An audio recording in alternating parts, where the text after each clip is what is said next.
The healthy person has 100 priorities. The sick person has one: to be healthy.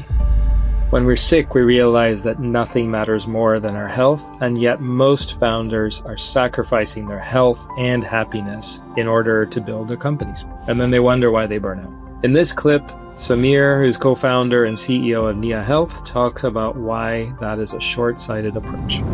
I would say that there's a nuance, because even at the start of the race here, we aren't just offering the thing that, frankly, the affluent and the wealthy can access and no one else. We have already created, and we're intent upon continuing that journey of creating a more and more accessible solution. So that's why I struggle a little bit with just the kind of Model S as the starting point. So it's probably fair to say that 100% of the people watching or listening to this are within your 20% kind of entrepreneur executive class.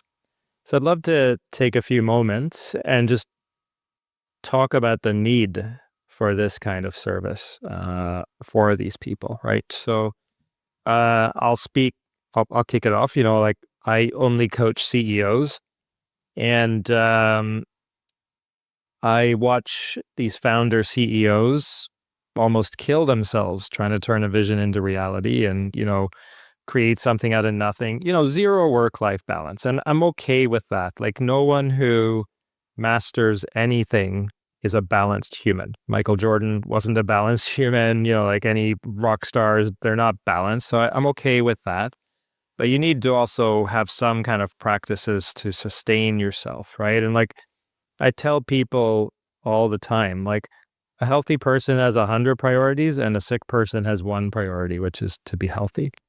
So I'm probably preaching to the converted, but maybe, from your vantage point, like, talk about the need for this for kind of, the entrepreneurs who are listening. Yeah, well, I think, one takeaway from what we know and what we see in our existing customer base is that, stress, lack of sleep, like, these things show up in your body, right? Like, we see it from a biomarker level, right? Your rates of metabolic disease, cardiovascular disease risk, like these things are real. And I think that it's kind of cliche at this point because we've been talked a lot about, but from our vantage point, it rings true, is that if you want to be the most effective CEO or C-suite or leader in a startup context, you got to show up as your best self. And so at least being aware of what what it is you might be doing by neglecting such a critical aspect of your engine.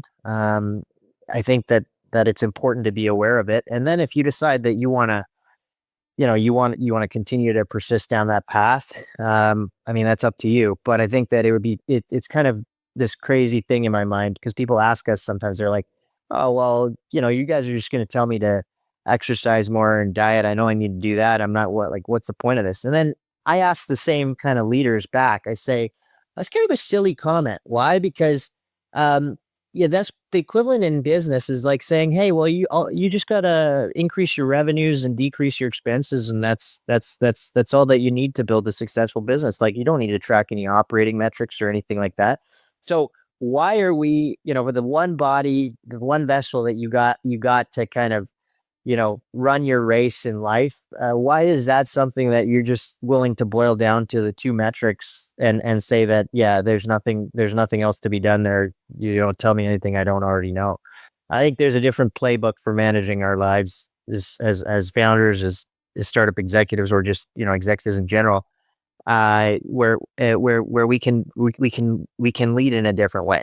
And we can lead ourselves first, and understand and own our health. And I think, by the way, that also will have secondary effects on your teams, because if they see the kind of leader codifying that and embodying that spirit of wanting to be healthy, be their whole self. I'm not necessarily saying even be balanced, by the way. I don't think that's necessarily it's separate the goal. from balance. It's separate. Yeah.